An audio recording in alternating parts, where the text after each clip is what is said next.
I want to talk to you about causation.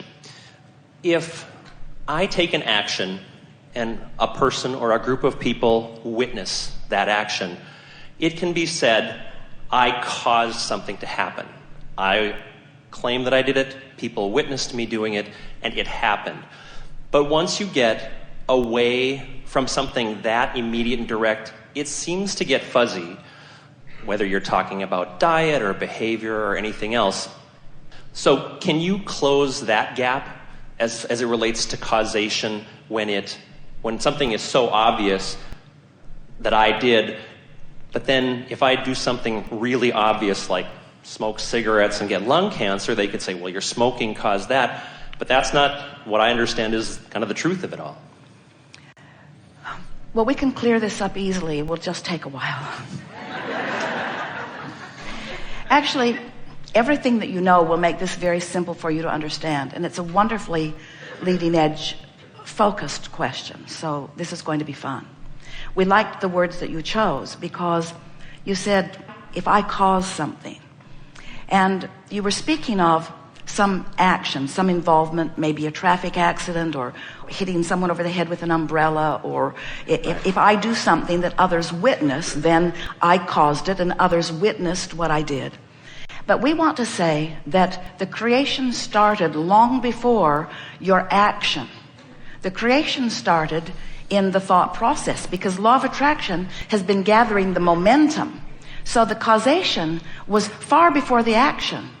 And it's an interesting thing. It's like the old joke of someone kicks the cat. In other words, this happened to them, and this happened to them, and this happened to them, and this happened to them, and finally the little boy kicks the cat because he's part of a chain of pain, so to speak.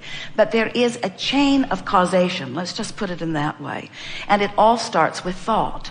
And the earlier that you are sensitive to the way you feel, and the earlier that you are recognizing the blending of the rightness. In other words, many of you, this is a good way of helping this to unfold. So many of you recognize the value of parenting to children because you've learned about traffic, you've learned about where to get food, you've learned about shelter, you've learned about far more than that, but you in most cases feel prepared to present a nucleus of well-being for the children that you introduce into the environment. Well, in exactly the same way, in terms of concept, there is a nucleus of well-being that has been provided for everyone by the generations that have come before and by the collective consciousness of well-being that has been gathered. Anytime someone knows what they don't want, they know what they do want. And that knowing what they do want, which has very basic underpinnings of feeling good and living long and laughing hard, that feeling of well-being that non-physical knows, what we're getting at is there is a knowing of well-being that your inner being knows, and your inner being will always keep you on track if you are wise enough to care about how you feel.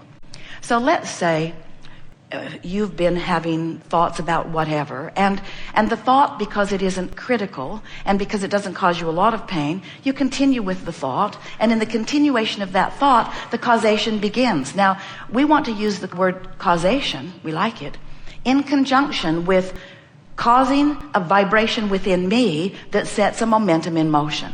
So now, because I've vibrated there, more things like it are coming to it, and more things like it are coming to it, until eventually, if I allow that momentum to move in that direction.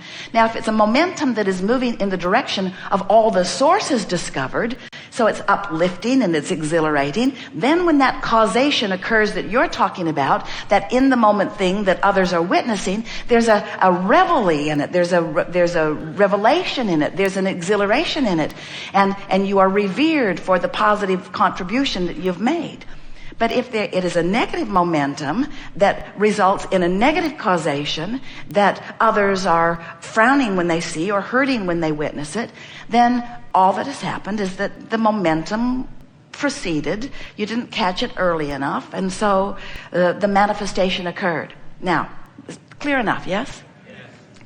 Now we want to talk about the other people that are involved in it.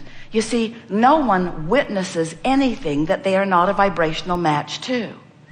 So it isn't that they are necessarily part of your causation, but they are enough of a vibrational match to it that they're in on the momentum of it. You see what we are getting at?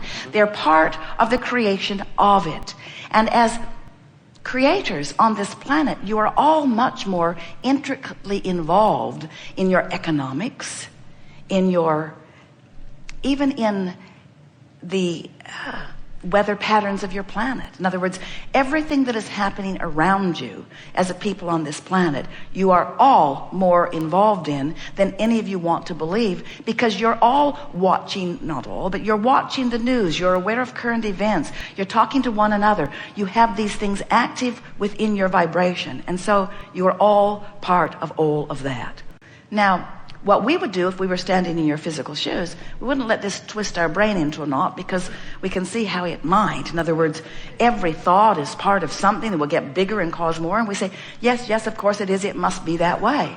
But when you decide that you care about the way you feel, then you have put something very important into the mix. Now you say, I'm going to benefit by the wisdom of that which is non-physical. And if non-physical doesn't go down that track, you'll know it, because that's when you feel the separation. You can always feel separation when you go where the wise ones who have gone and learned before don't go. You see? So if you feel sad about something, you're off the track. If you feel angry about something, you're off the track. Now, you must get so sick of this. But you're on the track in the sense that you're exploring contrast, you're making a new personal decision, you're coming to greater clarity about what you want, you are adding to the expansion of the universe. We really want you to hear us when we say it does just get better and better and better. But the better it gets, the worse it feels to you when you're off the track.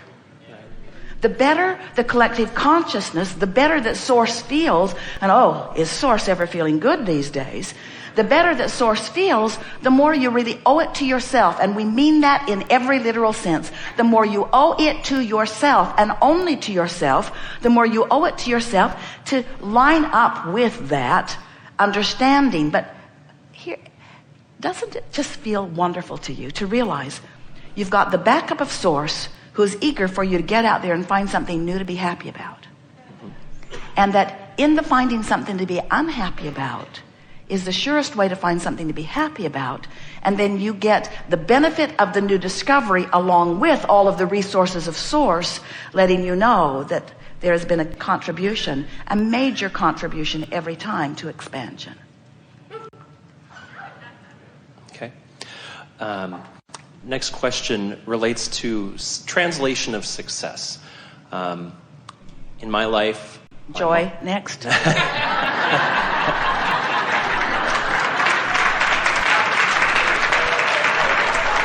We just gave you the best definition of that ever. Contrast helps you discern, and then you line up with it. Success! What I'd like to talk about is moving physical success, if you will, in one area of your life into another. One thing that's one of my mantras in life is I eat what I love and I love what I eat. And so I don't have any real resistance around food. Good. But there are other areas in my life where I have more resistance. Well, stop it. Try. But I don't really know how I got to be so non-resistant about food. I mean, I don't know how I got that. I'm really glad that I am that. But how do I move that from that part of my life into different parts of my life where there is more resistance? Well, it's a good awareness, and acknowledging that you don't know how you got there, we can understand why you would do it. But acknowledging that you are there is powerful. Acknowledging that you don't know how you got there detracts. But acknowledging that you are there adds too. So just watch yourself and acknowledge how you feel. So when you say, I eat what I love and I love what I eat. So I eat what I love. So that's pretty straightforward, isn't it? Yeah. So I eat what I love. So I think what I love. I play with who I love. I go where I love to be. I do things I love to do. In other words, just translate the verb eat with the verb everything else. And it will work out just really well for you. In other words, let's say you're going to take a run and it's really a horrible, horrible environment. And you say, I run where I love to be. Not so much here. This is like eating rotten food. It's like eating something that I don't want. How do you feel about that? Because, well, you're weird. Because most audiences would say, but shouldn't my mother made me eat a lot of things I didn't love. So shouldn't I run places where I don't want to run? And shouldn't I hang out with people that are really horrible to be with? Shouldn't I do work that sucks the life out of me? Aren't I here to sacrifice?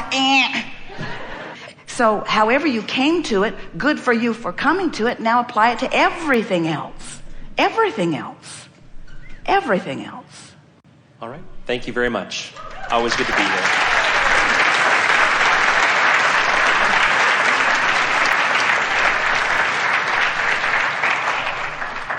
So your work here is to discover new things to present as the leading edge, and then to hopefully, and we mean that in the nicest way, to hopefully keep up with what you have decided is the new, at least for you, leading edge conversation. And that's why we joyfully come to play with you. Because here you articulate your new leading edge inquiry. Here you articulate what's on your mind. And we want to impart to you in such a powerful way that you will always know it, that whatever is on your mind matters very, very, very, very much. Because you are out here sifting and sorting on this leading edge. And we are happy to play with you. Sometimes you sort it out, you point it out, you ask for it, and we go right there and wait for you to catch up with your own desire.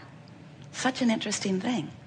You pick it, we love it, we go there, we revel in it, we live it, we be it, we are it, and you don't come. Because you're so busy justifying why you're not going there. It's hard. It hurts. I don't like it. Somebody should call somebody.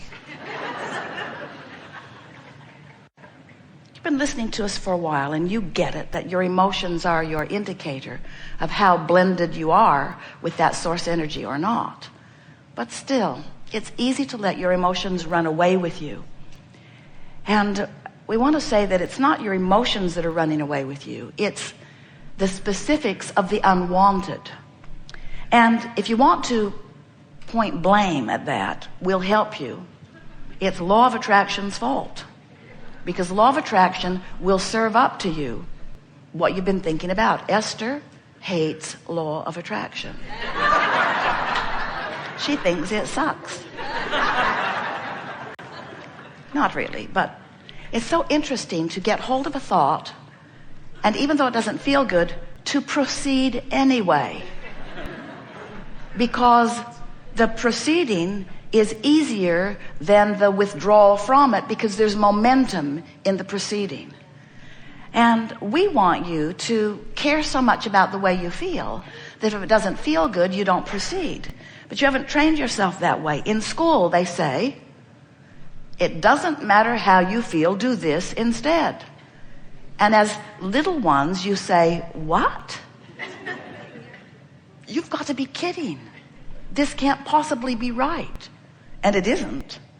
But those around you who have given up their sensitivity to what feels good will encourage you to do the same.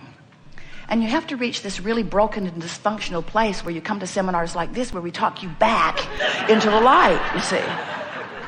You have to have suffered long and hard, most of you, before you're willing to hear us when we say life is supposed to feel good to you. You're supposed to be happy. It's supposed to feel fun. You're supposed to know your power and your wisdom, you see. We're eager to talk to you about anything you want to talk about. We know you have stuff. Do you ever? This is the place where it all began for Jerry and Esther all those years ago.